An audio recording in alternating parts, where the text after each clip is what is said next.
Good morning, everyone. Hi.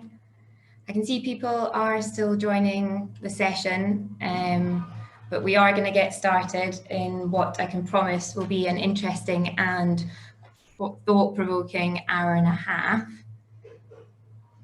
Yeah, I think we will get going. We have a lot of ground to cover and little time to do it, so I will start now. Managing sensitive racial diversity issues within the workplace is certainly an ambitious subject for a short webinar. The excellent panel we have today will be sharing lots of ideas and experiences that we should be able to put into practice and drive forward that mission to generate better representation, particularly within the racial diversity sphere. Before I go through a brief overview of the discussion topics that we'll be covering today, I'll let you know who I am and also a bit about the purpose behind Singapore's British Chamber of Commerce Diversity and Inclusion Committee. Excuse me, morning throat. My name is Daisy Radford and I'm the Head of Operations and Delivery for BAE Systems Singapore. I'll be moderating today's session. I am hugely passionate about diversity and inclusion. I've seen firsthand how more diverse teams within business creates better profits and how more diverse societies creates better communities. This has been a long-standing viewpoint for me. However, like for many, 2020 really acted as a catalyst for me to educate myself better on how racial biases and privileges impact that mission for better diversity. That is the reason that I joined the BritCham Diversity and Inclusion Committee. The committee's goals, kindly sponsored by Barclays, is to provide a forum for our members to discuss D&I best practice, share ideas, challenges, and opportunities. We like to take that discussion and share it, refine it, and add to it through holding external events, much like this webinar. So thank you very much for joining us today and helping us drive that objective forward. Racial diversity is a vast topic. It could and should be discussed continuously. However, as I said above, we only have an hour and a half. So we have attempted to narrow the topic into 3 key discussion areas. These discussion areas are racial diversity and harmony within the Singapore context, the evolution of how companies and leaders are now expected to manage the promotion of racial diversity within their organizations, and lastly, we'll be talking about how we can tackle everyday privilege. Our excellent panel brings a wealth of experience to the discussion, so please let me do some quick introductions before I pass over to them. Mayak Parak is CEO of Institute for Human Resource Professionals. Mayak grew up in Singapore and started his career in the civil service. That's before venturing into HR and general management roles that spanned Singapore, USA, and in India. Mayak is also a member of the National Integration Council, which is a private public body set up for the purpose to promote integration in Singapore. He will be ideal and is leading on our discussion in relation to racial diversity and harmony within our local context. Our second panelist is Susanna Tungley. She is Managing Partner at Developing Global Leaders Asia. An expert in modern global leadership, Susanna holds an MBA and a PhD in international business. Her work over the past 30 years has seen her spend time in Asia, USA, and Europe. That's both in her role as a consultant and in her executive education. Susanna has also recently published a book on the subject of global leadership, The Culture Key Between Asia and the West. It looks fantastic, and she is kind enough to share some of her expertise with us today in relation to how companies can mature their racial training programs. Our third panelist, Erin Robinson, Deputy Head of Campuses for UWC. Erin also holds a PhD.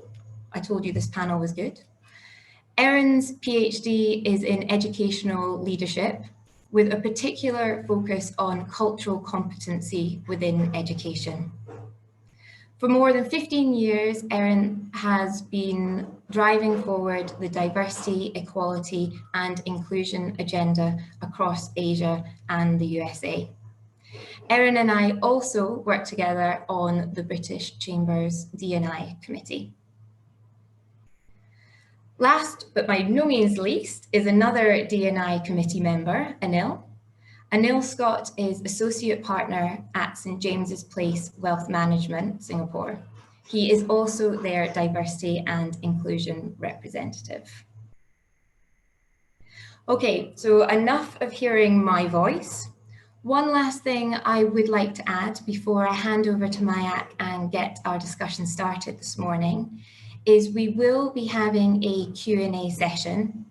This will be at the end of after all three topics have been discussed.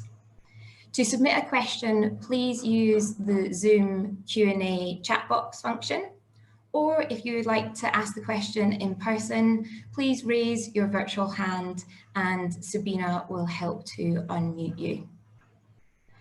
Mayak, can I please now hand over to you to kick us off with the discussion related to racial diversity within Singapore. Thank you, Daisy. And good morning, everyone. Let me just share my screen.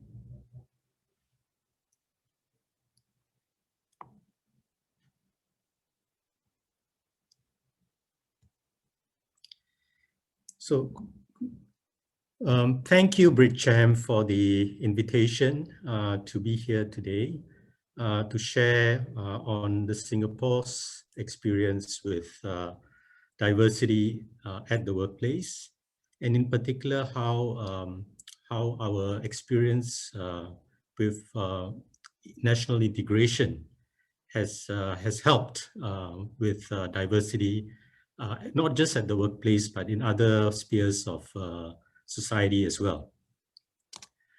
So our approach to integration, I have a quote here from our Prime Minister Lee Hsien Loong, which encapsulates quite nicely what that is. So Singapore, we don't see ourselves as a melting pot. It is where each race is encouraged to preserve its unique culture and traditions and appreciate and respect those of others. So it is about integration and not assimilation, quite unlike, say, some of the approaches that, say you will find in some other countries. And so a lot of our national policies are geared towards building this multi-racial, multicultural society. And if you've been here long enough, you would have known this ethnic integration policy that we have, where we ensure a balanced mix of ethnic groups within our public housing estates, as just one example. Even in our schools, our national schools, those schools provide a common platform for children of different races and religions to study and play together.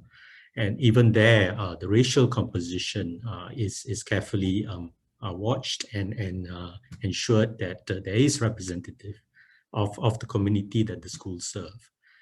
And the other point is that right throughout history, right from when Singapore was a trading port, we have always been open and diverse as a society, and we recognize that to ensure our continued success, good local foreign integration will continue to be important, especially as our population ages.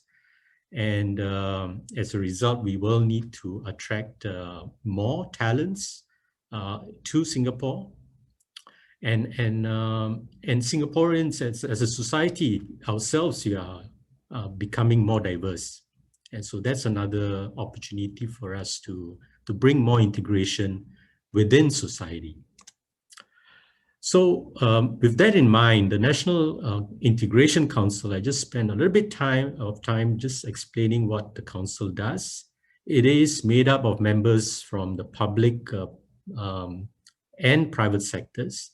And what we do is we deliberate on what are the strategies and some of the programs that can promote integration in the communities, workplaces, schools, in the media, and so on. So one program that we manage is newcomers to Singapore, our new citizens. So we've developed a citizenship journey. This has been since 2011. And we talk about Singapore's history, culture, provide opportunities for the new citizens to have some meaningful interactions with the community. The other program is we work with sector agencies, ministries, other ministries, to raise the awareness of the importance of integration and promote some of the positive interactions, whether it is at the workplace, in the community, in schools, in the media, and so on, right? So for the workplace in particular, we work fairly closely with the Ministry of Manpower and their partners to provide resources, to provide guides, and I'll talk a little bit about that later on. We also have a community integration fund where organizations, community groups that wish to organize ground-up integration activities can do so with some support from the NIC. So the key areas for integration for the NIC are as follows: community, of course, through sports, arts, volunteerism. Generally, these are shared interests that people come forward, and using those common spaces, how can we form friendships and build more integration rootedness within the community. In schools, interactions amongst the different cultures within the school, helping them to understand different cultures, what are the competencies as well that they need to have as they kind of will be working within a diverse workforce and a diverse world. Media, another good partner that we work with, leveraging on various media platforms to communicate and raise awareness of the importance of integration at the national level. And finally, workplaces, where we engage the business leaders, HR professionals, and trade unions across all industries to foster inclusion and harmonious workplaces. And I don't have to overemphasize the importance of workplace integration, which is really the topic today. And as a small and open economy, we must continue to be open. And our openness and willingness to work with people from different backgrounds is indeed our competitive advantage for Singapore. It's a strength for us. And this diversity, we believe, of talents and ideas injects the vibrancy in our economy and creates, and at the end of the day, creates more opportunities for all Singaporeans. But there are some challenges, right? And certainly we are not alone in this. Singapore's not alone, but we certainly have our unique approach to tackle some of these challenges. And one of that is really that our identity is getting stronger. So it's easier for Singaporeans to observe differences in newcomers than before. And sort of not focus on the differences rather than what we have in common. In particular, at this point of time of economic downturn, there is certainly a heightened concern about workplace competition and job security. So workers could question the need for newcomers. And Singapore's certainly not immune to divisive narratives brought about by social media in particular, and this could threaten social cohesion and spill over to the workplace and undermine some of the integration efforts there. We've done some surveys, the NIC through the REACH, which is the government feedback unit. So we have a recent survey to take into account some of the sentiments post circuit breaker, for instance. This was done in August. But it still showed a majority of Singaporeans were either neutral or positive about foreigners and non-citizen Singaporeans in Singapore. Over 79% were positive towards foreigners. And more than 80% agreed with the statement that Singapore should be a regional hub, continue to be a regional hub, because it provides good job opportunities for Singaporeans and also brings in talents, foreigners with talents. So our studies show that the Singaporeans, by and large, despite the challenges that we've seen in recent months, by and large, we understand foreign manpower is complementary to the local workforce as we build our own local knowledge and skills. But certainly there still remains concerns around job competition and fairness, as you can see from the graphs.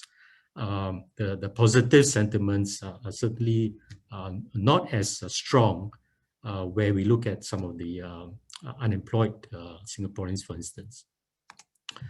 Some of the workplace integration measures, I just want to very quickly, there will be a list of resources available through BritCham, but very quickly through the Ministry of Manpower, we have resources around fair consideration. I think it's important for locals to feel that at the workplace, in terms of opportunities, whether it's in hiring, in promotions, there is fair consideration provided to Singaporeans. And we have a framework to provide for that. So before a company, is allowed to provide to apply and receive a permit for an individual to come here, they have to prove that they've made the attempts to advertise and look for locals with the same skill sets. We also have a workplace diversity management toolkit, oneworkplace.sg, as that was launched in 2019, and that also provides some resources and funding support to companies as they build up their integration policies and practices within the companies. And finally, we have a settling in program for all first-time foreign domestic workers, work permit holders, to educate them more importantly on their employment rights and responsibilities, as well as the importance of some of the local practices and social norms. And I just want to end on this note that companies, in addition to the national policies and programs, companies do play an important role in the integration of foreign employees that they have. And through our interactions with companies, we know that most companies have invested in this orientation program so that the employees get to know Singapore, Singaporeans, and implement their buddy systems with local employees. Interpersonal connections is important, the understanding that they build, and that's can only be a ground up organizing events to celebrate some of the diverse cultures and friendships. Creating a positive environment for teamwork, having foreign employees, for instance, share their skills and experiences with locals, and encouraging foreign hires to connect with the broader community, a local community outside of the workplace, say through CSR activities. So in conclusion, I think integration is a two-way process. Both locals and foreigners need to be involved in the integration process, and certainly I think this is true in regardless of the context in the workplace, in schools, in society as a whole. Integration does take time, and it needs a sustained effort. And programs and engagements need that sustainability across time. Everyone has a role to play. In integration cannot just be a top-down from, say, the leadership of the company. It has to be more pervasive across the company culture, for instance. And these are some of just the resources. So I really look forward to the Q&A session later on to take some of the questions that you have. And I now just want to hand over to Anil from the St. James's Place to share some of the company perspectives, perhaps a case study on integration efforts that they've done. So Anil, over to you.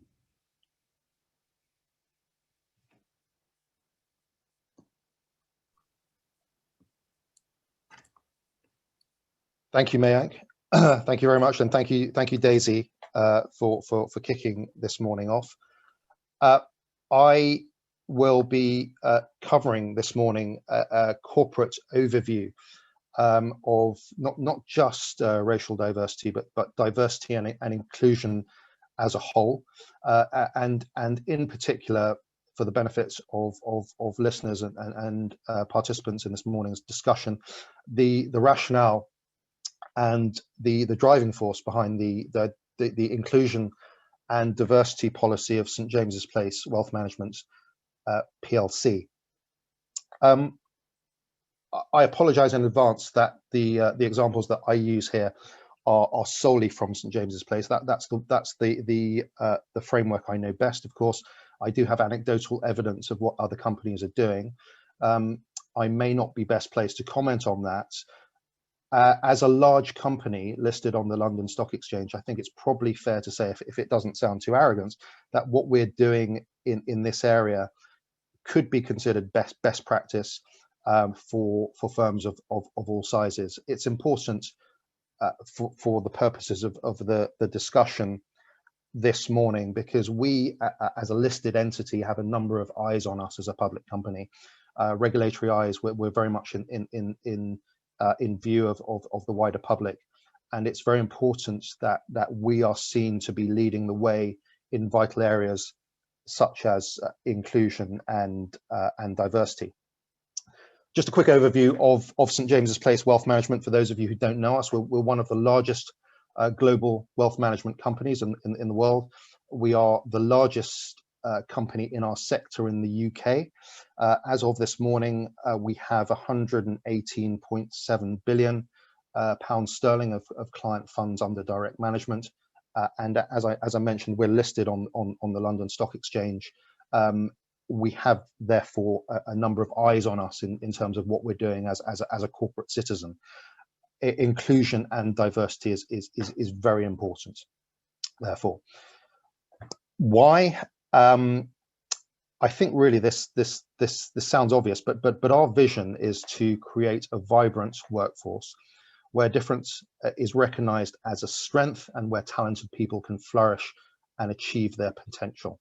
We know that talent, of course, is not dictated by race, ethnicity, gender, disability, sexual orientation, age, religion, social class, or background.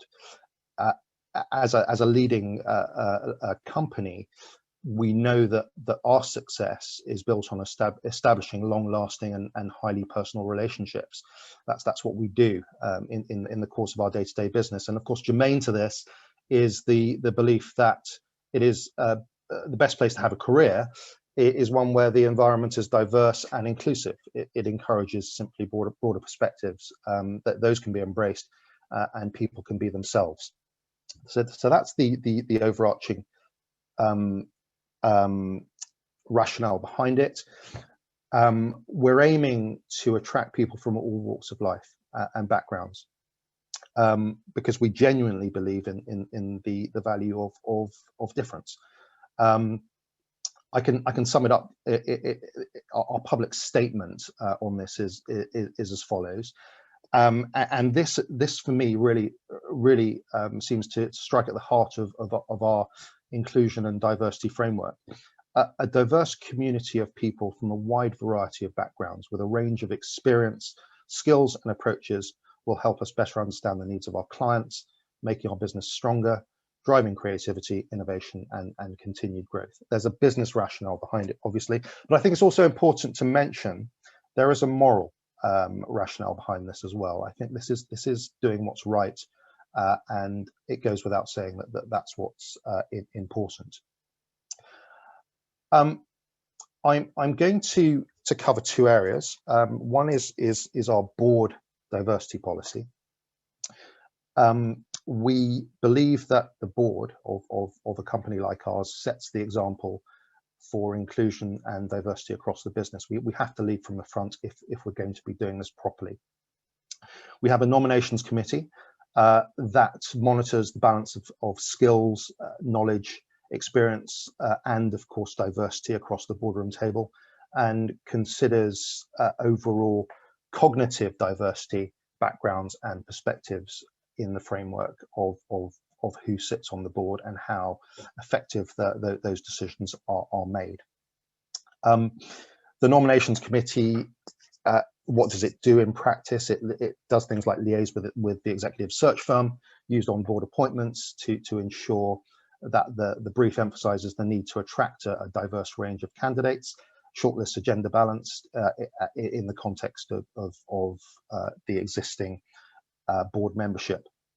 It reports annually to the corporate governance section of our annual report, and I think that's important for people listening, because I think these policies tend not to be effective unless you can actually measure them and monitor progress with some sort of empirical data, which is what we're obliged to do. I think that's an important point. We can pick that up later. Quick mention on diversity targets at board level that we have.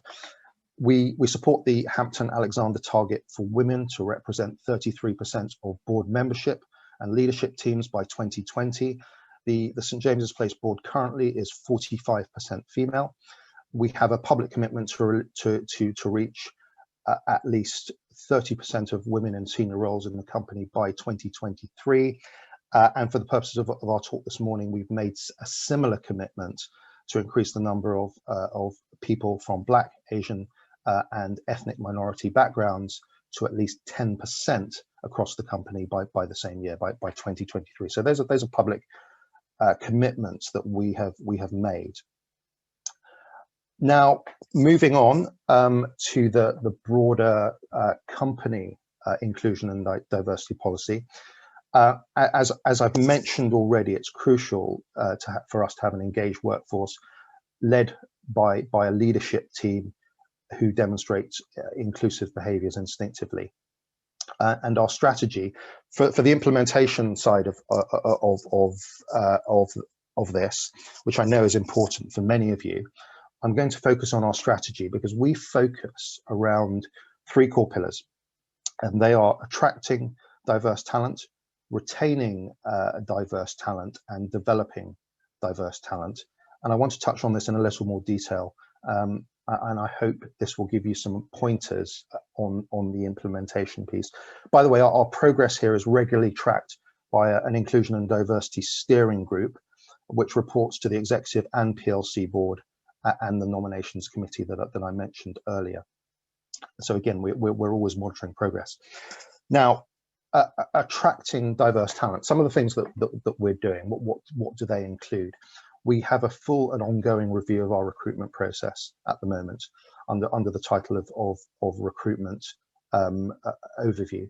Under the area of representation, we're making public commitments. I've covered these already, to increase our gender and ethnicity representation.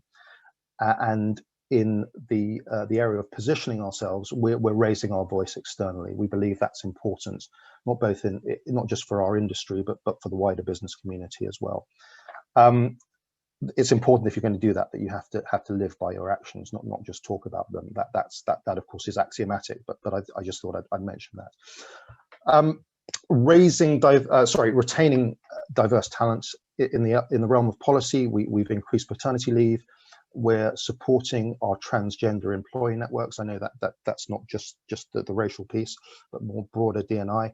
We're promoting our inclusion and diversity employee networks internally, and we have created a calendar of events so that the broader employee base can learn what makes each of us in the business unique.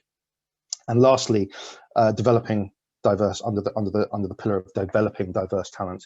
We collaborate with people development, that's our HR department, to review processes on promotions. We use data assiduously, empirical evidence, to give clarity to our inclusion and diversity thinking. Examples of this include the Employee Diversity Survey and industry benchmarks.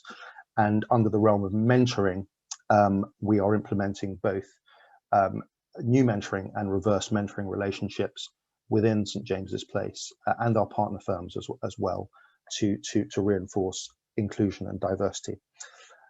Before I conclude, just a quick mention of some of the partnerships that we're involved with. Very briefly, the Diversity Project, Business in the Community, the 30% Club, LGBT Great, Disability Confident, and the Women in Finance Charter are all organisations which we actively engage with and are members of.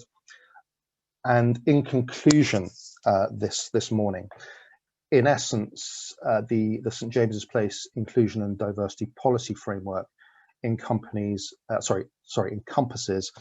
our key values as a company of putting people first, humility, collaboration, and meritocracy. It is fully aligned with our policies on equality and flexible working. But I thought I'd finish by attempting, I think, to articulate what I believe to be the real essence of both the thought, feeling, and implementation of our inclusion and diversity policy across the business. And it's best summed up in my mind as follows. It helps us to adapt and respond to societal changes. And in doing this, we're more, we hope, we're more representative of not just the clients that we seek to serve, but also the employees and partners who comprise the St James's Place Wealth Management business. It helps us better respond to their evolving needs, the evolving needs of our stakeholders. In summary, ladies and gentlemen, I think really this is about good business, but it's also about doing the right thing. And I think if you keep those two things in mind when you put a corporate framework in place, I think you'll have better outcomes in terms of how your business is run, your commercial imperatives, and also the way you're perceived by your key stakeholders. I hope that was useful. I hope, Daisy, I haven't run over time, and I think I now hand over to Erin to talk about some of the practical applications of diversity. Thank you very much indeed. Thanks very much, Neil. No, we're fine for time, and it's amazing how much you and Mayak managed to cover in such a short amount of time there. Just to summarise, Mayak mentioned that there will be a few resources available. At the end, Sabina from BritCham's email address will be made available on a slide, and anybody who wants those resources can email in and they will receive a copy. We've already started receiving a few questions, so please do keep them coming. As I mentioned before, we'll reserve questions till all three topics have finished being discussed. So rather than Erin and Neil, we'll actually be handing over to Susanna, who will kick off the conversation about how companies' training and thought processes have matured and evolved. Susanna, over to you. Thank you very much, Stacey, and thanks very much, BritCham, for having me on this panel as well. Well, 2020 actually has been an interesting year for diversity and inclusion. On one hand, it was good for inclusion because it raised the awareness about the importance of inclusion. So, sorry, through the pandemic, a lot more people, a lot more organizations became aware how extremely important it is. Of course, the Black Lives Matter movement pushed a lot of companies actually to start doing something for inclusion. So that part of last year was good for inclusion. Of course, on the other hand, unfortunately, 2020 has been very bad for inclusion as well. And some people even, dubbed it like the inequality virus, because unfortunately, a lot of unprivileged people, minorities actually have suffered more from the pandemic than other groups around the world. And unfortunately, it's still actually an ongoing process as we speak. So again, coming back to the good news, because of the awareness and things, all the things happened, a lot of organizations actually want to do more in the inclusion sphere. And there is now research that there are many more people employed for D&I jobs, so there are many more professionals in the organizations. And of course, also it comes with challenges because it's a very new field. So it's not so easy to have suddenly the expertise of how to run these D&I programs. And the other thing is that it really requires a culture change. So it has to be a mindset shift in people before we really can reach inclusion. And as any culture change, it takes time.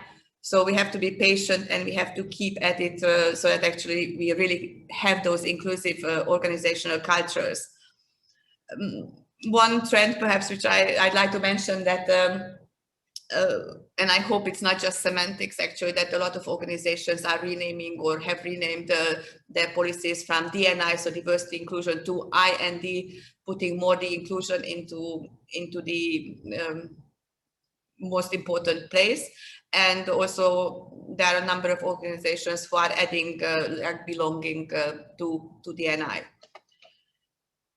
For a lot of organizations and even countries, and the unconscious bias trainings were the first step which they took, and it's absolutely essential because, as the name suggests, if we don't know, if we're not aware that we are doing perhaps something in a not particular fair way with everyone, then we can't do anything about it. And that is the absolute right thing to do. Unfortunately, I think unconscious bias or subconscious bias, as I prefer to call it, I think has got a bad name for some.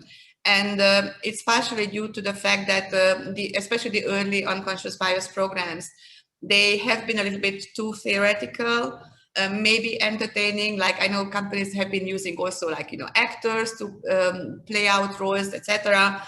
And all of them were too short and not followed through. And so typically a lot of these programs were not practical.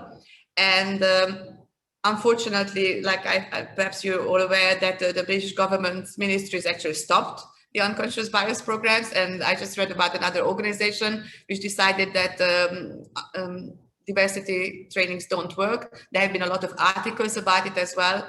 And I think we have to be very, very careful rather than throwing away the development opportunities to really evaluate, okay, what did we do wrong? Perhaps the way we addressed the unconscious bias was wrong. So it's really important to keep it doing. I am a strong believer that people are more ignorant than arrogant. So once you raise the awareness of people, I mean, I've seen so many times people suddenly getting that light bulb moment and then, okay, yes, I will do something. So we have to keep going and doing these programs.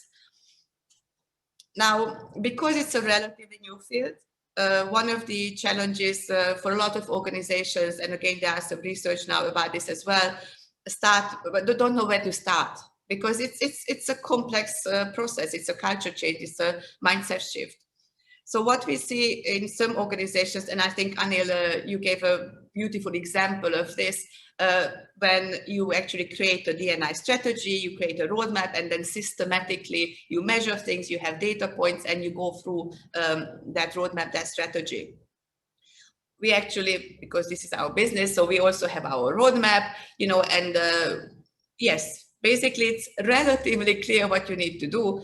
It starts with top management. You have to have the commitment.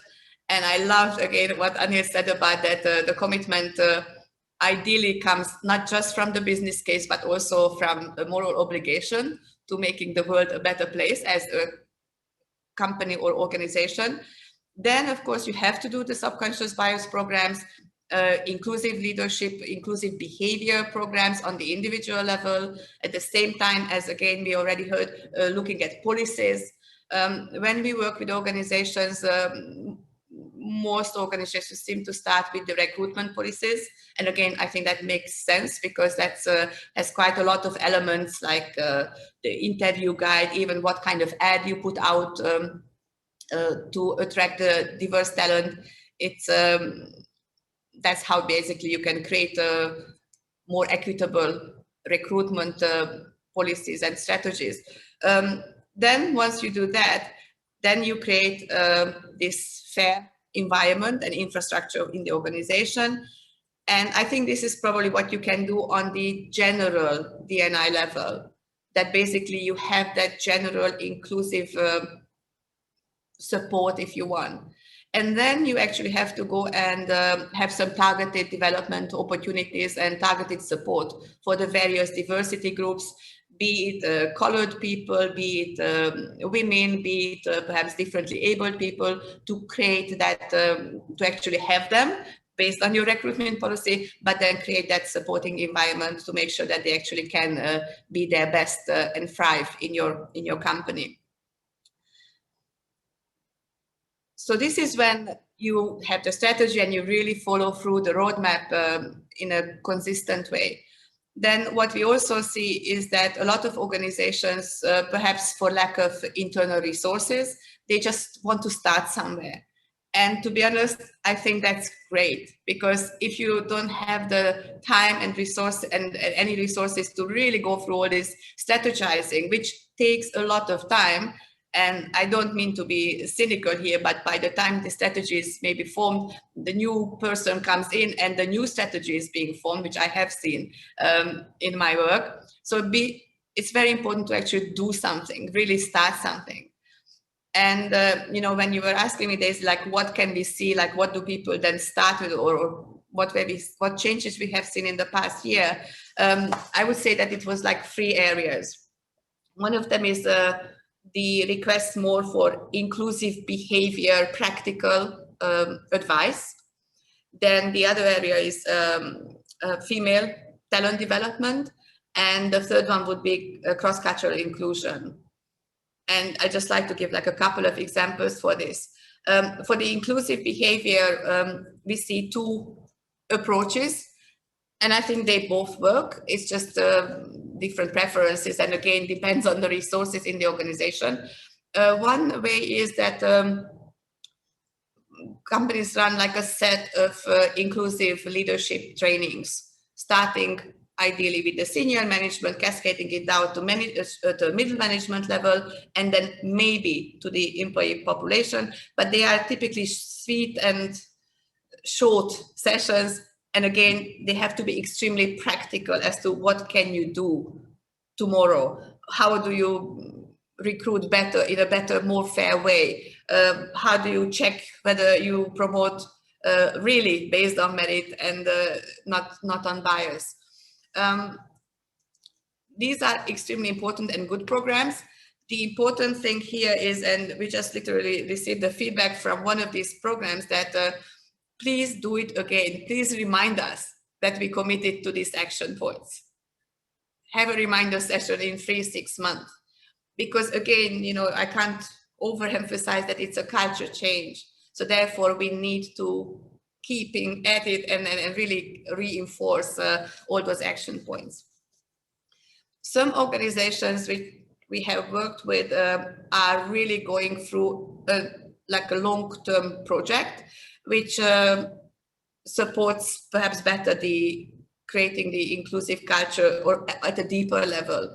And I want to make a point of here that when we run these inclusive leadership programs over months, like multi-steps approach, we also include coaching.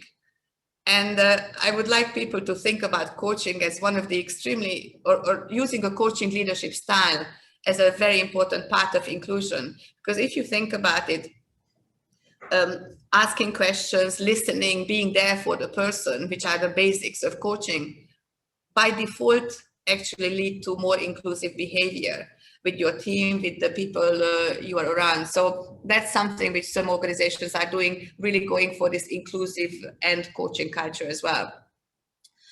On the female development, I'd just like to say that there's a lot more happening. A lot more organizations are actually doing internal, customized female leadership programs. That could be a separate subject, whether they have still space in today's world. I would say, unfortunately, they do, because we still need to do those programs. And yes, I think both internal and external programs have their space in the development, and it's very important. And research also shows that if you want to develop your female talent, then targeted programs and mentoring and sponsorship are the best ways to actually support the career of your female talent.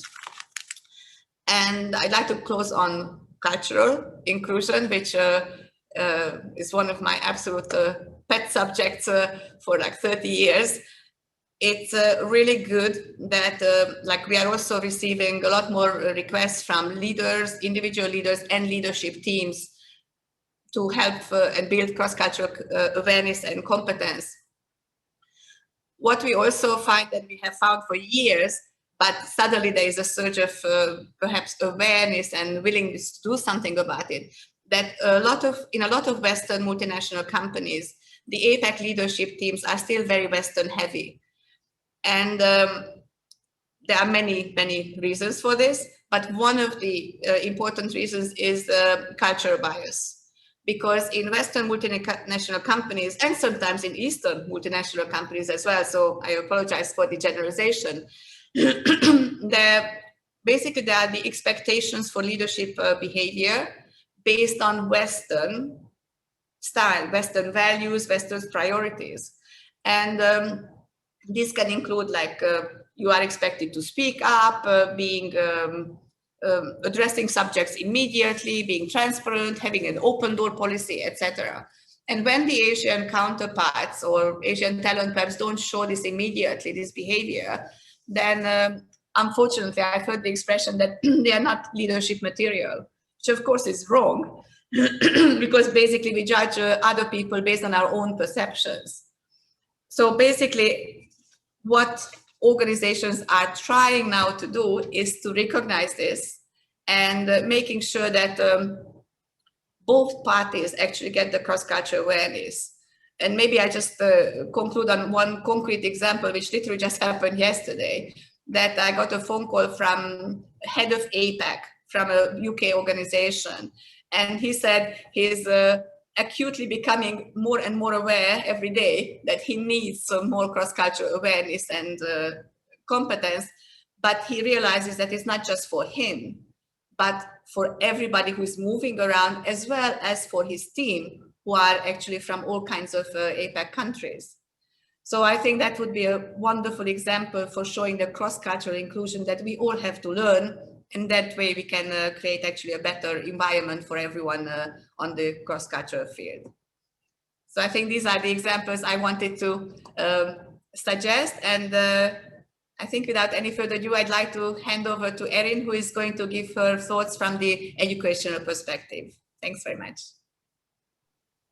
Great, thank you so much, Susanna. And Thank you as well for the invitation to be on the panel today. Being an educator and not in industry, it's always fascinating to be part of these conversations. And I think coming from an international school background is unique in that we're thinking about how we are addressing integration and intercultural understanding for children. But of course, we also have many, many adults that are working with us as well.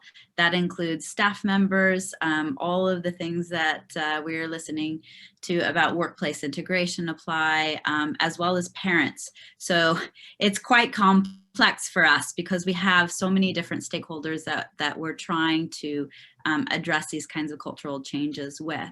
And so I'd like to pick up on a couple things that Susanna was sharing, just to kind of reinforce, because all of the things that she was sharing, you do see in schools as well. And I think, you can kind of learn from the two different sectors. So the first really is thinking about, diversity, racial diversity in the workplace, and this idea of integration in terms of the cultural change. So we all know around change management, what it takes to accomplish organizational change. It's really, really difficult, right? And so I think one of the things Susanna talked about is the place that a lot of organizations, schools included, started with is unconscious bias training, which is lovely. It's a great place to start. But if you're trying to accomplish an organizational change, you don't do just one thing. With something that is a complex issue, there's just not one single solution. You have to look at a multitude of different solutions to figure out how to actually cause that change to happen. And the challenge with things like this is that it's societal and it's global as well. So it's really, really challenging. But thinking about that cultural change and thinking about intercultural understanding as sort of a framework to work within, where you are considering, as Anil said, sort of that moral side of things, that disposition. So you want to make sure in the organization and with everybody that is a member of that organization, that they've got the dispositions, they've got the values, they're coming from, as Susanna said, that mindset, that they want to be part of this inclusive kind of organization and understanding what that's all about. And then you've got the competency side. So people actually need very concrete knowledge, skills, understandings to then be able to apply into the workplace. So you've got those two different things to be considering when you're thinking about this organizational change. And I think, in terms of those next steps, in addition to the unconscious bias training, is really, as Susanna was referencing, to really think about right now, what is the dominant culture in your organization?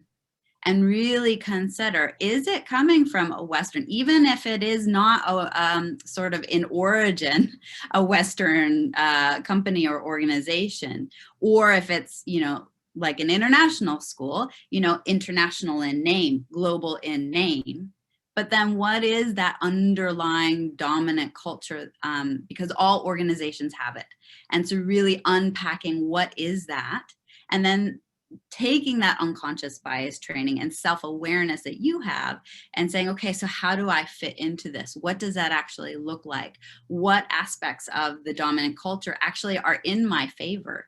And thinking about that from, perhaps a racial or ethnic dimension, that's just one of them. You probably should be looking at all sorts of cultural dimensions, but since the topic is racial diversity here, thinking about that.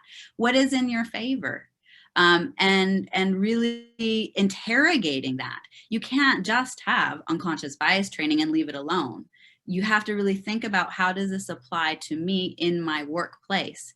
And what is in my favor? And for people who are not part of the dominant culture, what's not working in their favor? And have that as a constant filter for yourself. I mean, even take a sticky note and stick it on, if you're looking for practical things, stick it on your laptop somewhere that's going to be quite visible so that you can check yourself all of the time. because there's a couple of things, you know, picking up from Susanna. She's brilliant, if you didn't notice already. For myself, I went to one of her workshops and I've read her book.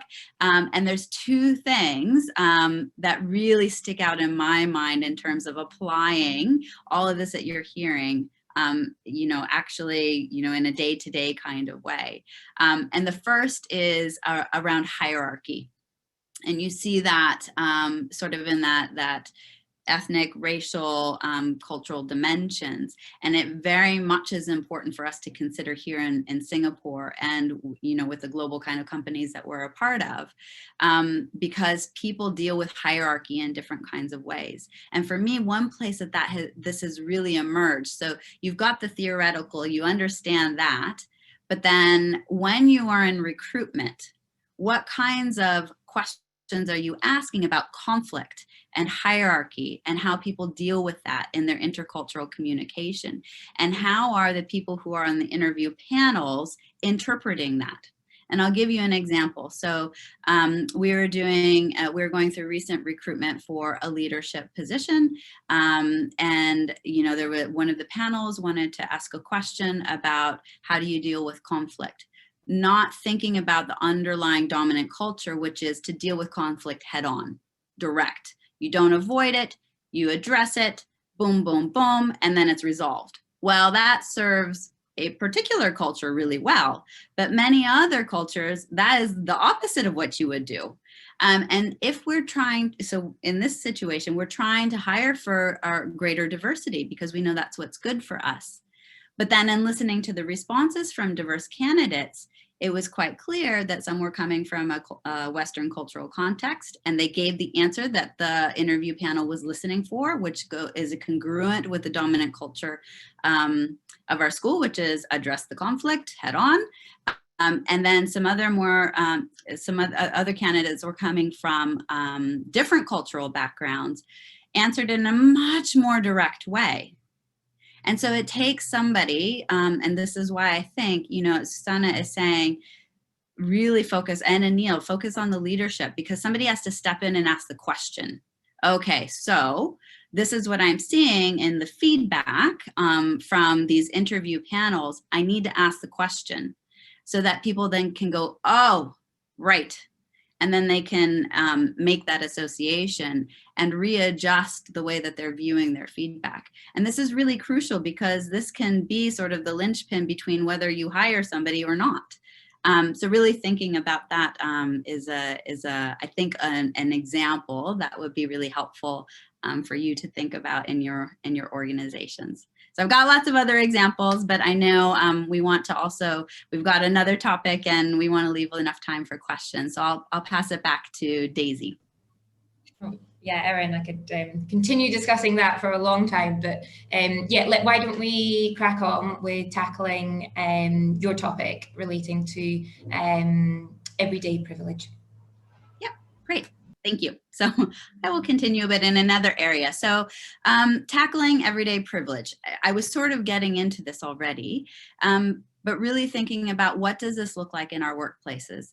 Because oftentimes when we're thinking about racial sensitivities, you know, we go to the extremes. We're thinking really the very explicit kinds of racism. And by and large, that's not the reality for us in our workplaces. It's far more nuanced. You don't really notice it, but it is there. And so I think it's really important when you're talking about tackling everyday racial privilege to really understand what microaggressions are, because that's more likely how it's going to show up. And as we start to get into this a little bit more, I'm pretty sure you will recognize some of these things just in conversations and noticings sort of in the day-to-day. So, so racial microaggressions tend to be quite commonplace. They can be verbal, they can be nonverbal, and some of them are intentional, but many of them are unintentional. That it is the unconscious bias coming out in day-to-day interactions. And the way that they are received can be in ways that are hostile, they are negative, they are demoralizing, they do sort of put you in your place because you are not part of the dominant culture, racial culture, or and with that, I think as well, in terms of Singapore, because Singapore does such a wonderful job in terms of racial integration. We all know that we are here as part of a wider culture that embraces racial harmony. But I think you also have to consider things like colorism and how that plays into things as well. So colorism being the sort of sibling of racism. And so I think all of this does apply in a Singapore context, just as much as it does in other countries. So there are 3 types of microaggressions that you might look at. The first is microassault, which is oftentimes conscious. This one can be much more obvious, where, you know, you're like, oh yeah, that actually is something that is sort of not okay. And oftentimes these kinds of things will not happen in a very public way. Sometimes they do, but maybe more one-on-one kind of thing. So some examples of that is you know, a comment saying, oh wow, you're actually, I'm so glad I know you and have gotten to know you, because now I realize you are like the least scary Black person I've ever met. And that can actually come out. It might sound shocking in this panel, but those kinds of things do get said to people. You know, this is a slightly more subtle one, but serving or calling on somebody who is lighter skin, white or lighter skin tone, than people that are darker skin tone. And this is a regular kind of pattern that happens with this person. It can be in meetings, it can be in a service industry, but there is definitely this priority to calling on serving people who are lighter skin toned. It can also be much more obvious things, you know, displaying things like nooses or swastikas and this kind of thing. You might not see that so often. Sometimes we do see that in schools. Kids they're trying to push boundaries, and they'll put some symbol somewhere on some wall. And that is a micro assault, because somebody that comes by and sees that, they feel that very personally. And you do see that, you know, kind of all over the place, even here in Singapore. So the second one is a micro insult. So these are oftentimes communications where there's an insensitivity that is meant to demean somebody's racial heritage or identity. They can be subtle snubs, and these are oftentimes unconscious. The person that's saying them doesn't even realize that they're doing it. Things like, and this is very much a reality in diverse places like Singapore, constantly mispronouncing a person's name. And the person whose name is being mispronounced is not going to say something because it's very awkward, but you're invalidating and insulting them because you're not making the effort of actually knowing how to say their name or even asking the question, and then constantly doing it over and over again. It could be also confusing somebody's ethnicity or culture for another. Referring to somebody from Africa and getting it wrong, the country wrong, and saying, oh yeah, you know, no big deal kind of thing. Well, for that person, that is a very big deal. You know, India is a very wide and diverse place, and getting, you know, where somebody is from in India wrong, that's actually pretty offensive. But just as taken as this, oh no, yeah, never mind, you know, kind of moving on. Or categorizing all people from a certain place in one particular way can also fall in line with a micro insult when it's happening to an individual. Micro invalidation is the third one, and this is where you're excluding, negating, nullifying somebody's experiences as a person of color. This happens when somebody who is a person of color is constantly being ignored, disregarded, talked over, or thought of as an exception. So for example, wow, I don't even think about you as Black. Or, wow, you did so much better than I expected, because you have an expectation of people from a certain racial or ethnic group in a certain way, and this person is the exception to the rule. And that is a micro invalidation. So these are things, once you start listening for them, you can pick up on them sort of all over the place. They are things that are going to sort of, it's called an ascription to intelligence. So certain people, certain races, certain ethnicities have a certain intelligence, and it's fixed. And so it can come out in that kind of way. It can come out as treating people as less than because of their racial or ethnic identity. It can be pathologizing cultural values or communication styles that, you know, it's abnormal. So the conflict example is one of them. So what is quote unquote normal is to deal with conflict directly. It is abnormal to deal with it indirectly, would be an example. And an assumption of a certain race or culture being more dangerous than another. And you have to think about this if you are parents in the messages that you're giving your children about certain people. And it can be very subtle. It can be, you know, things like avoidance of types of things. So those are some things to really think about in terms of the microaggressions, micro inequities. The results over time, if you're thinking about this sort of from the business perspective, is that people who are on the receiving ends of these can face anxiety, depression, lack of opportunity, because they won't go forward if they know that they're going to just get pushed back again. So they won't actually go for those promotions. Helplessness, diminished engagement. These are all things that can happen over time. And it is so subtle that you don't really notice it. With that, I think it's important to mention, especially because we're talking about race, racial gaslighting. So when somebody is receiving this and all of a sudden, like, they can't take it anymore and they really say something in maybe a very emotional way, and then the person who has been giving the microaggression, oh, I was just joking. Why are you so sensitive? Can't you just take a joke? And so these are things that are very real, but that is racial gaslighting, and to be aware of it. So as managers, really that importance of being self-aware and role modeling, asking the questions for yourself when you enter a room in non-COVID times.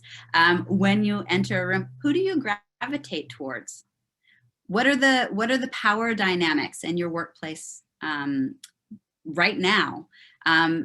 How might that relate to race and ethnicity, and thinking about, you know, sort of that workplace integration? What does that look like? Thinking again about yourself. Who are your sort of trusted 10? Who are the people that you go to? Is it racially diverse? Is it ethnically diverse, or is it not? Do you need to widen your constellation of input and trust?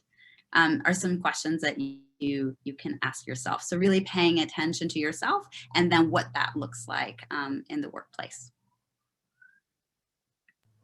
Yeah, really powerful, Erin, those questions, and then how that feeds into the systemic position that society is sitting in right now. I'm very aware of time, and we've been receiving a lot of questions over the Q&A chat box function. So I'm keen to jump into Q&A, and obviously we'll be pulling out more of the themes that the panel have raised. Do keep the questions coming. I will be trying to summarise any similar questions. So if I don't mention you by name or your question verbatim, do put in any follow-ups. I'm just trying to get through as many themes as we can.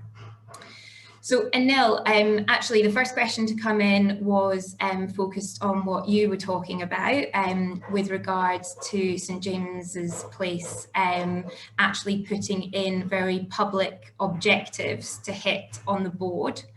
So can you just talk us around how St James's Place Wealth Management actually came up with your targets or your objectives? And also, could you touch on any advice you'd have for companies that might feel like making such public objectives, they might feel that's quite difficult?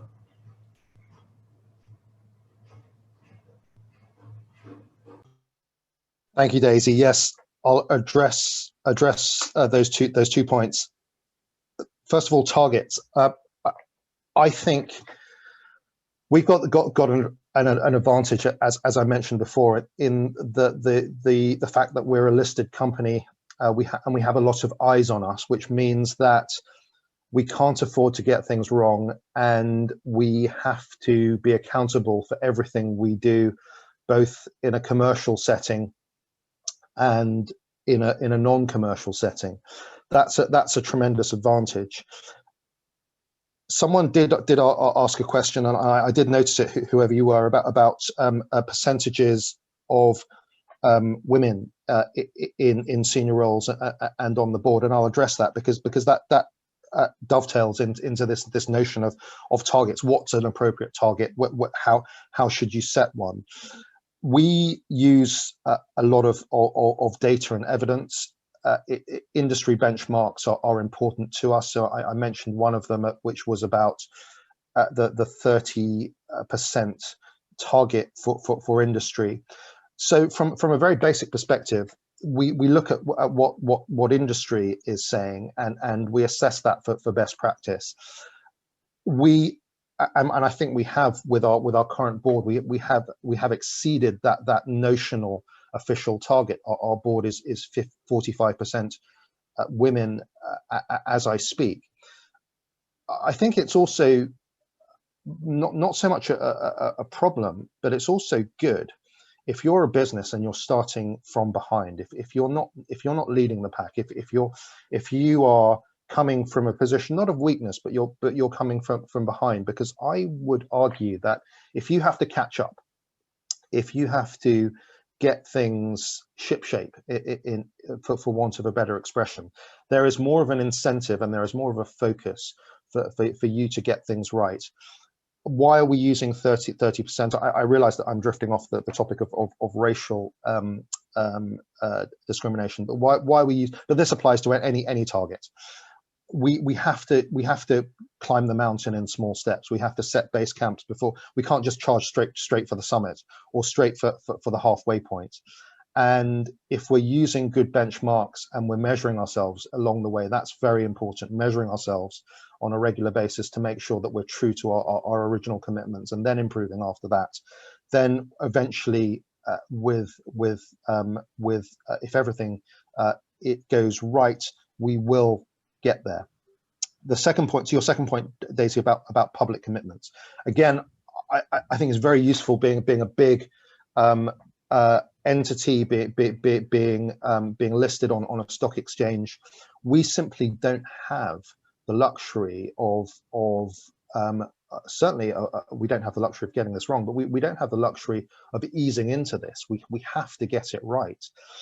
What I would say, if you're in a leadership role in a smaller business where you don't have those imperatives, is it's like anything in life. It's like a personal target.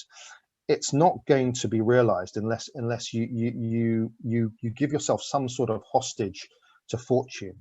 And making a pronouncement, like any form of personal target, or like a New Year's resolution, for example, if you make a pronouncement to other people, to people in your network, to people that you care about, to stakeholders who have a vested interest in seeing you get this right, you then have an obligation to deliver. We have an obligation to deliver to our clients, our shareholders, and our employees and partners and management. Any business, whatever its size, any person, whatever they're doing, if they're doing things right, will have an obligation to deliver to stakeholders.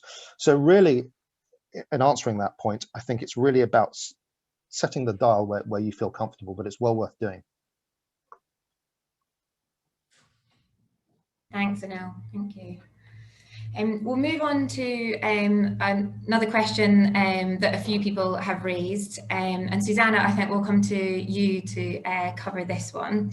But could you help us in understanding what leadership should be defined as if we're not using those Western standards? And maybe you could actually kick off that answer with just helping us define, this was a question from Denise, around what's the difference between a Western company culture and a non-Western company culture? A nice easy question for you there. No, thanks very much. And I love this question. And I won't do justice to it because we would need another hour just for this, I think. So I try to be answering the question as well as being brief. Good leader. What is good leadership? Okay. So good leadership, I always say, or good people management, I say it's very simple. It's like a journey, like, you know, creating the culture, the inclusive culture. People management is also a journey. I sometimes jokingly say, very easy, know yourself, know your people, and have a really good wide toolbox so that you know what to pick from to be able to lead everybody the way they like to be led. Because if you are able to lead people the way they like to be led and communicated to, they will do their utmost best for them because they feel included, they feel respected and valued. So that's the general idea. Now, what I was referring to is that the right toolbox has to include cultural awareness and cultural competence for anybody who is working with different nationalities, whether it's in the same office, whether it's across borders. Basically, you have to have cultural awareness.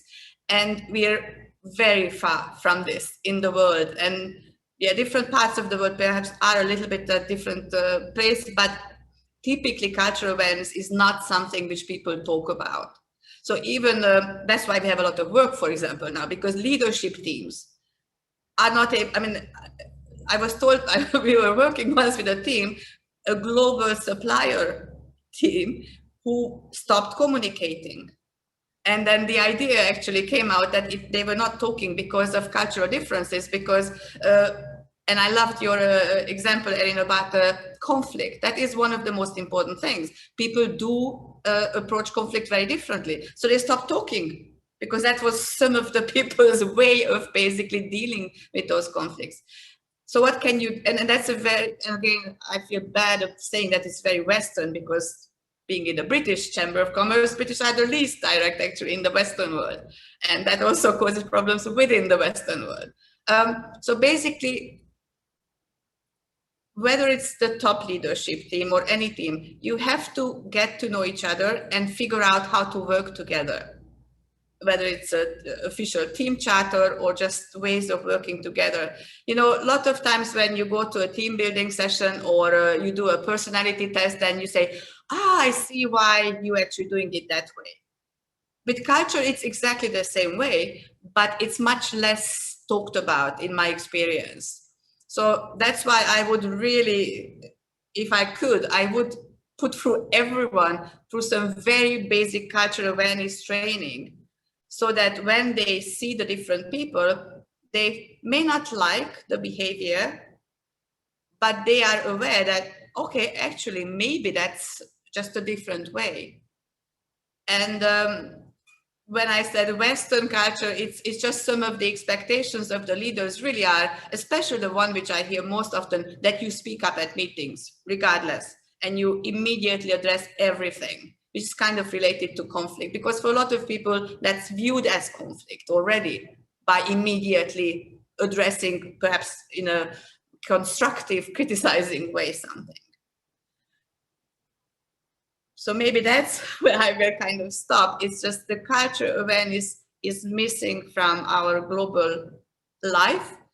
Once it's there, I really believe that it won't matter whether it's Western, Japanese, Korean, Singaporean culture, because we will be able to connect on a much better level. So I hope I kind of answered the question. I think you have, and I think you were too modest there to also highlight that your book goes into this in a lot more detail. Yeah. Okay, Mayak, I'd like to come to you for the next question. It was particularly focused on the statistics that you shared with us. And the question is relating to how those statistics really get to the deeper level and measure that harmony and that coexistence. Yeah, so thanks to the for the question, and certainly I think it's hard for me to give a report card, so to speak, on our level of integration. So certainly, I think it is work in progress.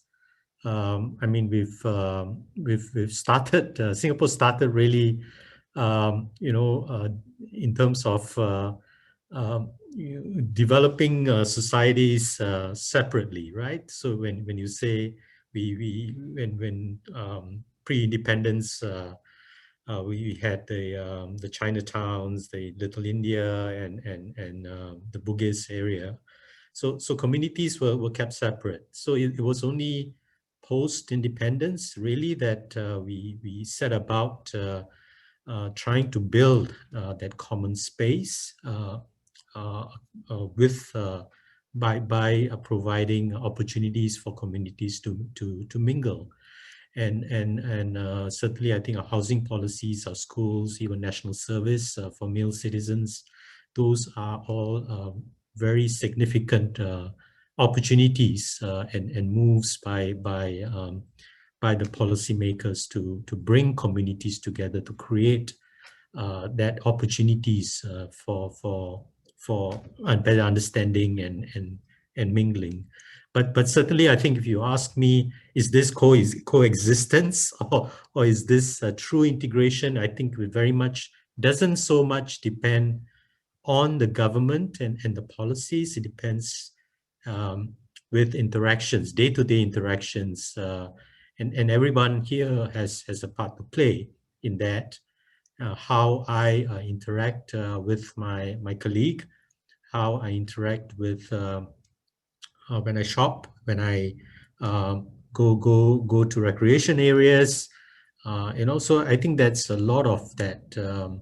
How do we have sufficient understanding, opportunities for people to at the personal level create the wish and the desire to get to know each other better, and I think that's still work in progress. I would say it's difficult to measure. We have certainly, I think, as far as harmony is concerned, we are kind of fortunate in that sense in Singapore.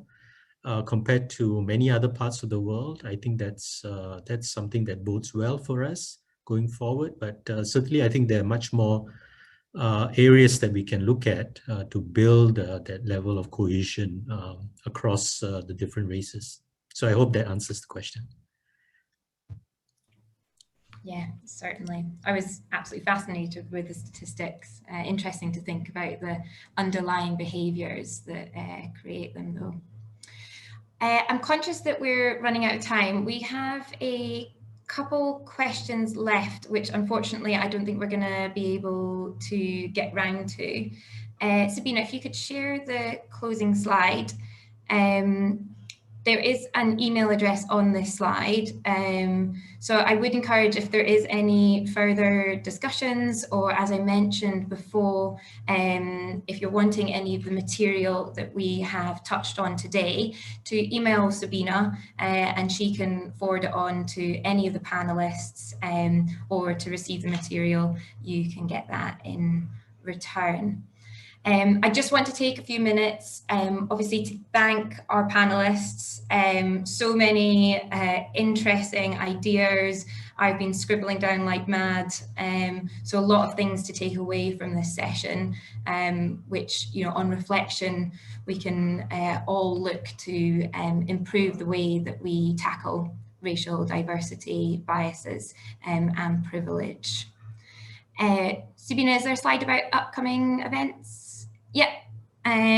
So just a reminder, some upcoming events ran by British Chamber of Commerce. So quite a packed agenda taking us through Q1, all still virtual until we're able to open the doors again and see each other face to face. So just a final thanks to all of you for participating. Some really fantastic questions that have come through. And I suppose I just encourage everyone to keep the conversations going, because as all our panelists have touched on, awareness and discussion and challenge, not necessarily challenge in a Western way, but challenge to how we are managing our companies, managing our lives, to ensure racial diversity is a topic that we can improve going forward. So thank you very much and have a fantastic rest of the day.